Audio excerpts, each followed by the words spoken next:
Hey Joburg, how are you guys doing? We are here at Photo ZA in Rosebank to chat to the phenomenal Jodi Bieber. Now Jodi is one of the most influential South African female photographers that we've ever seen. I just wanted to chat to Jodi during Women's Month, kind of get her perspective on where photography is going, the struggle that women face in photography, and just chat about some of the stories that she's done over the years. So, Jodi, first of all, tell me how you got started. How did you get into photography? Well, I didn't study photography. I was working as a media planner in an ad agency. And then a piece of paper, my wallet was stolen at the Market Theatre. And I'd always wanted to do photography, but I was working full time. And basically, a piece of paper fell on my friend's leg advertising the market photography workshop, which at that time was perfect because I could study and shoot on weekends and then go to work during the week. And basically there used to be a cadet program at the Star newspaper. So after I'd built a portfolio, I decided to leave advertising and pursue my career as a photographer and went on the 3-month training program under the late Ken Oosterbroek. So you got into photography during the turbulent 90s and the time leading up to the first election. Tell us a little bit about that time and how it was as a woman working in this really violent industry. It was really an incredible experience because I started September 93 under Ken Oosterbroek. And basically, I think on the third day that I was at the Star, I witnessed my first death. And I think, like me coming from a middle class background, it sort of like led to this, like seeing what was happening around us in South Africa. And I remember at that time we were shooting film and tranny and black and white, and so you had 2 camera bodies and you had to sort of get equally good photographs because you would never know which body would be if they were going to use black and white or color. And I remember clearly the first time I went with Ken into the township, he reached over and he locked my door and he said, "You must be very careful."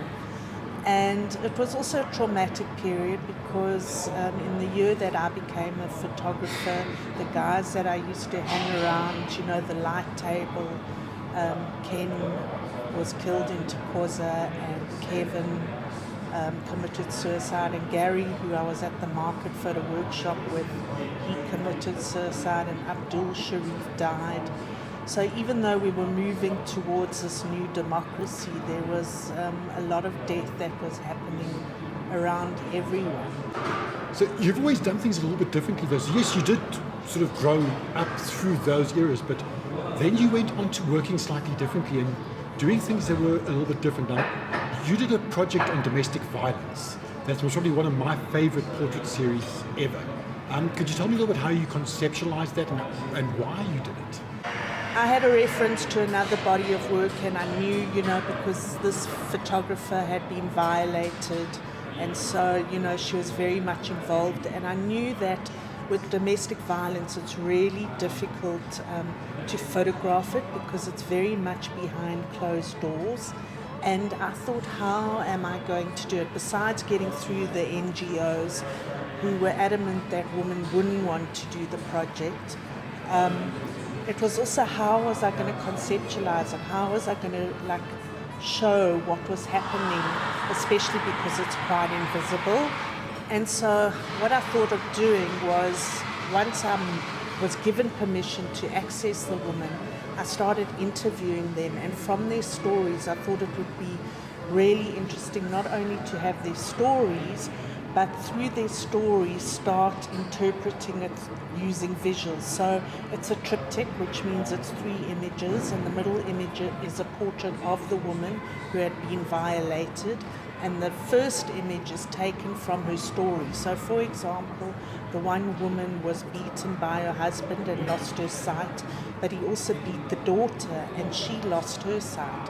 So I went to the school that she was boarding at and I photographed her. So everything that happened to a woman while being violated, I chose something specific and I photographed that. And the third image is something that they have in their lives now. And I didn't make them victims, I called it survivors, because basically at that time when I did it, even though we know that domestic violence is happening today actually in the same very way, but now women are feeling less stigmatized about leaving their husbands or speaking about it.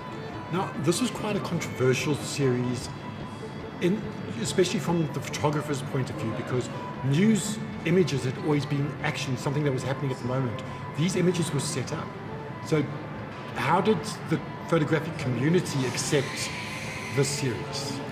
Well, it was quite interesting because I did it as a triptych. So, for example, when I entered World Press, they said you can't enter a triptych. You've got to enter as single imagery. I know that there was a whole debate because I didn't use the real knife that someone was stabbed with. But for me, I was already thinking that you conceptualize things. It's not so much about this is the absolute fact. It's to give a sense of what something is. And for me, it was because the events happened beforehand, I couldn't get the exact knife that a woman was stabbed with. So I used a knife just as a symbol to what happened.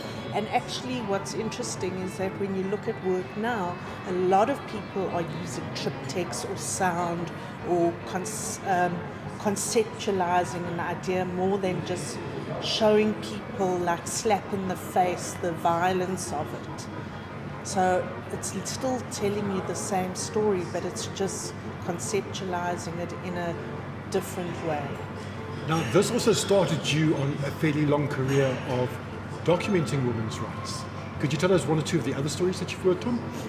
Well, at the same time, what I did was I went to Joburg prison, and I only had 1 day of access, and I actually haven't edited that work properly still to this day.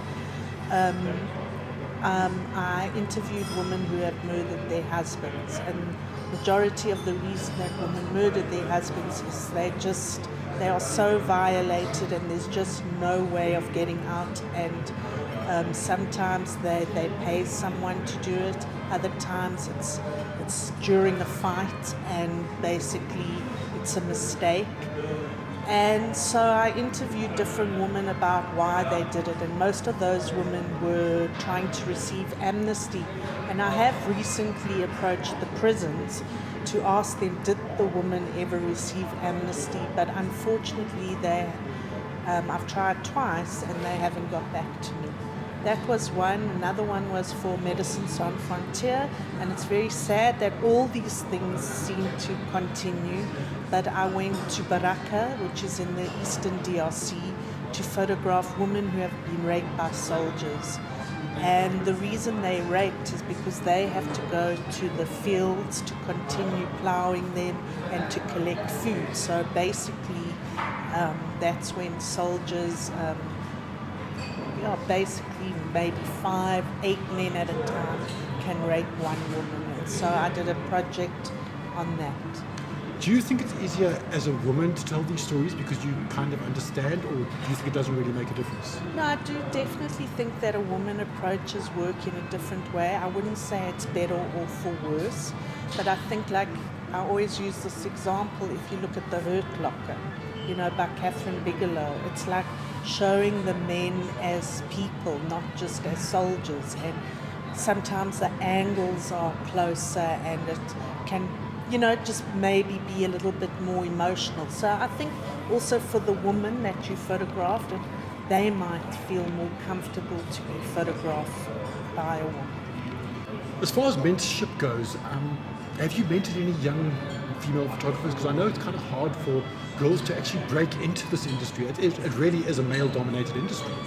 Well, fortunately now, I'm going to be teaching a workshop to young girls in Tukoza, and it's a year-long mentorship program, and eventually, hopefully, there'll be an exhibition and a book. So sometimes it is more difficult for women to become photographers because they have so many other responsibilities. But I do think that the industry is opening up more and more to women photographers. Okay, so that's your past and your history. What What are you doing at the moment, and where's Jodi going from here?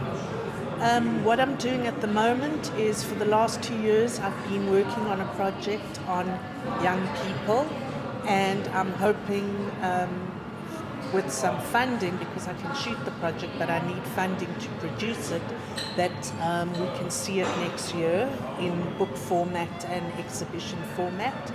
And I've got a big show in Italy at the end of the year, so I have to prepare for that. And I'm going to be teaching these young girls in Takosa, a photographic workshop. And I've got an exhibition at the PH Centre right now. I'm at Cameras at their Centre for Photography in a show here. And at the moment I'm actually editing that 2-year project.